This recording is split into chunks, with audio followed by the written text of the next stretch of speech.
Have you ever been the person everyone calls first and the last person anyone thinks to thank? Have you ever answered every message within seconds, dropped every plan for someone else's small emergency, and still felt completely invisible? Have you ever wondered why being there for everyone made you feel so alone? If you have felt this, then this story is for you.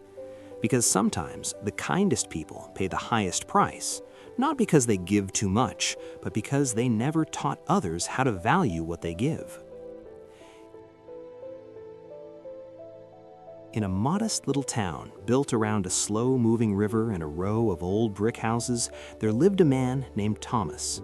He was 40 years old, broad-shouldered, and always the first face people saw when something went wrong. His phone never rang quietly. It buzzed at breakfast, at dinner, sometimes in the middle of the night. And Thomas always picked up. Always. His wife Margaret often watched him from across the kitchen table, watching him set down his fork mid-meal to answer a call from a neighbor asking whether Thomas could help move a bookshelf. She never said anything harsh. She only set his plate aside to keep it warm and waited. Thomas worked at a small community center during the day and spent most evenings helping people around the neighborhood.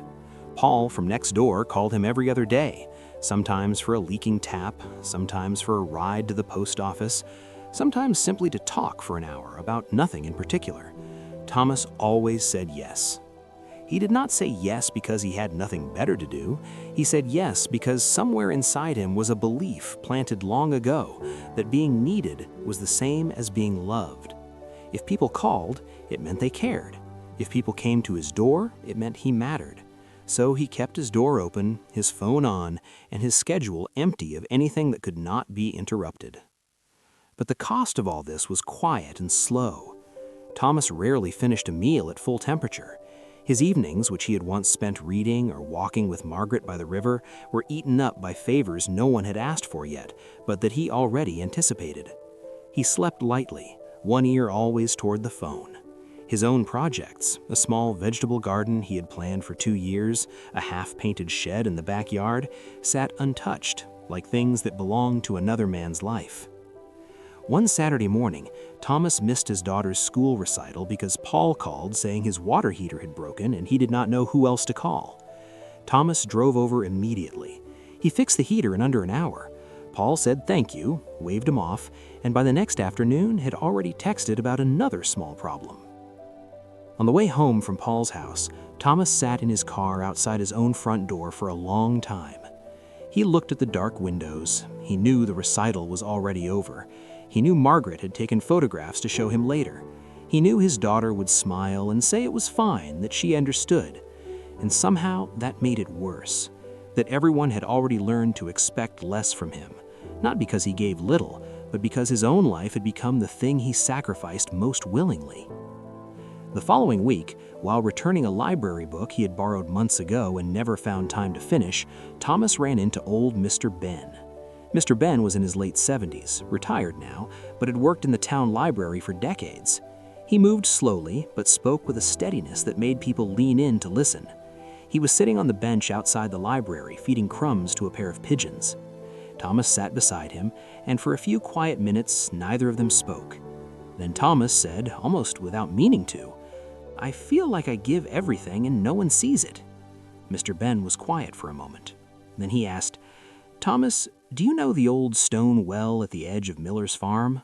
Thomas nodded. Everyone knew it. Mr. Ben continued, "When I was a boy, that well gave water freely. You could walk to it any hour. It never ran dry. And because of that, no one ever thought about it much. No one thanked it. No one repaired the loose stone on its wall for years. It was just there." He paused. "But when the drought came one summer and the well ran low, something changed. People woke early to reach it first. They were careful with each bucket. They carried it home slowly so nothing spilled. They spoke about the water at dinner like it was something precious." Mr. Ben looked at Thomas. "Are you saying I should stop helping people?" Mr. Ben shook his head slowly. "I am saying that when you are always available, you teach people that your time has no value. Not because they are bad people, but because you have shown them there is always more of you, at any hour, for any reason. You have made yourself into a well that never runs dry, and wells that never run dry are never truly treasured." Thomas drove home slowly that afternoon. He sat with the words for several days, turning them over like a stone in his hand. He was not angry, he was not ready to become cold or distant, but something in him had shifted quietly, the way a room shifts when a window is opened and fresh air moves the curtains. The following Monday, Paul called during dinner.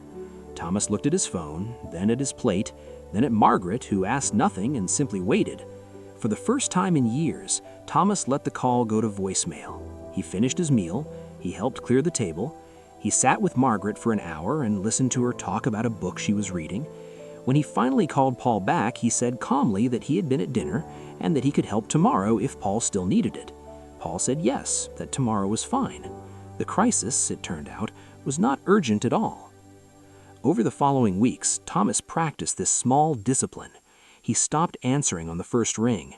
He began finishing his own tasks before turning to other people's. He politely declined 2 or 3 requests that he would have once accepted without hesitation. He told Paul that he was only free on certain evenings now, that his time had become more limited. Paul seemed slightly surprised, then accepted it, and this was the part Thomas had not expected, began solving several of his own small problems independently. At the community center, something shifted too. A colleague named Anna, who had always spoken to Thomas briefly and practically, began to stop by his desk more often. She asked his opinion on things, listened carefully, and one afternoon said that she had noticed Thomas seemed different lately. Steadier, more present somehow, even though he was less available. Thomas smiled and said nothing. His garden went in, not all at once, but slowly, patch by patch, on the evenings he now kept for himself. The shed was painted by the end of the month. He began reading again, just 20 minutes before sleep, the same book Mr. Ben had recommended years ago and that he had never opened.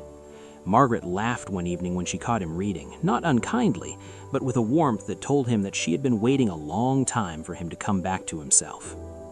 One afternoon, he passed Mr. Ben again outside the library. The old man asked how things were going. Thomas thought for a moment and said, "People still call, but now when I show up, they seem more grateful, like they know I chose to come instead of just arriving automatically." Mr. Ben nodded slowly. "The moment you became scarce, Thomas, you became worth finding. You were always worth finding, but now they know it too." He adjusted his coat and stood carefully. So, my friend, ask yourself this. Have you made yourself so easy to reach that people have forgotten it costs you something? Have you answered so quickly, helped so freely, and arrived so reliably that the people around you have simply stopped noticing? You do not need to become cold. You do not need to become distant or difficult, but you do need to remember that your time is not unlimited. Your energy is not a tap that never runs dry. The people who are truly meant for your life will not disappear when you protect yourself. They will learn to appreciate what they had to wait for. Stop teaching the world that you are free. Start showing it that you are valuable, because you have always been worth the walk.